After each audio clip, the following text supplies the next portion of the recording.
With your image open in Photoshop, go up to Select and down to Sky.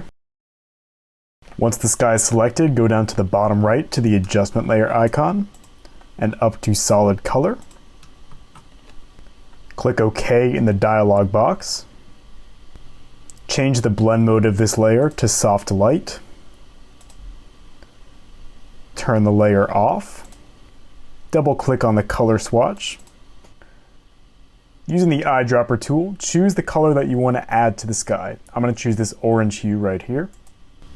And click OK. Turn the layer back on.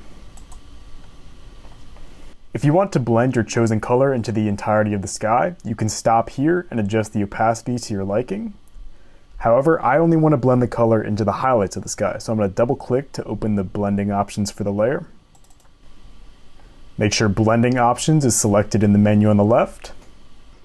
And this bottom slider determines the luminance values of the underlying layer that we want to blend our current layer into. So to blend this color only into the highlights, I'm going to want to restrict the luminance values to the brightest grays up to the brightest whites. But you can see we get some nasty banding from doing that. I'm going to hold down Alt and click on the left side of this slider, and doing so creates a uniform gradient. So now our color blends into the brightest whites up to the brightest grays of the underlying layer, and then gradually blends less and less into the darkest parts of the underlying layer.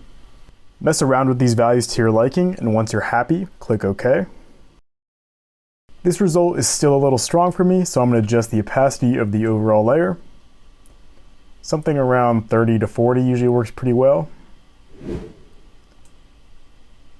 I bump it up a little bit here just to make it more noticeable for YouTube. So that's 45 right there. Here's the before, and here's the after.